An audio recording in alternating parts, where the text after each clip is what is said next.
بسم الله الرحمن الرحيم. الرحمن علم القرآن،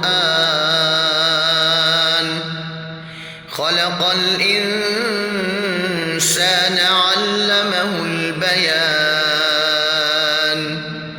الشمس والقمر بحسبان،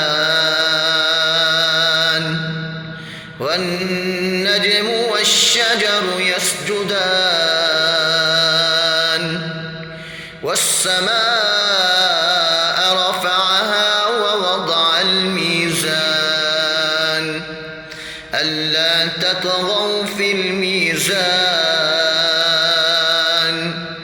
وأقيموا الوزن بالقسط ولا تخسروا الميزان. والأرض وضعها للأنام، فيها فاكهة والنخل ذات الأكمام، والحب ذو العصف والريحان. فبأي آلاء ربكما تكذبان؟ خلق الإنسان من صلصال كالفخار، وخلق الجان من مارج من نار. فبأي آلاء ربكما تكذبان؟ رب المشرقين ورب المغربين.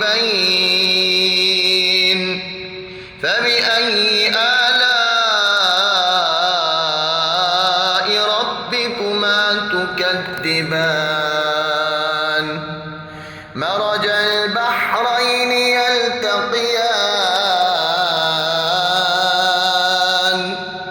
بينهما برزخ لا يبغيان.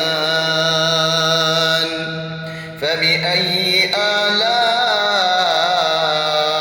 ربكما تكذبان؟ يخرج منهما اللؤلؤ والمرجان. فبأي آلاء ربكما تكذبان؟ وله الجوار المنشآت في البحر كالأعلام. فبأي آلاء ربكما تكذبان؟ كل من عليها فان، ويبقى وجه ربك ذو الجلال والإكرام. فبأي آلاء ربكما تكذبان؟ يسأله من في السماوات والأرض كل يوم هو في شأن. فبأي آلاء ربكما تكذبان؟ سنفرغ لكم أيها الثقلان. فبأي آلاء ربكما تكذبان؟ يا معشر الجن والإنس إن استطعتم أن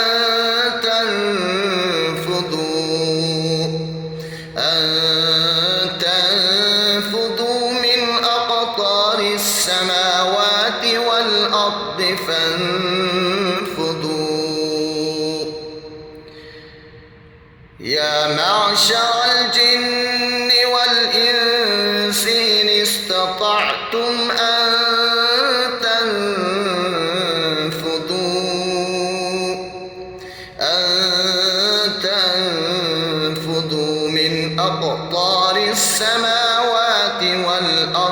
فانفضوا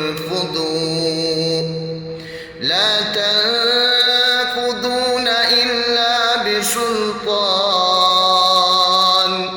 فبأي آلاء ربكما تكذبان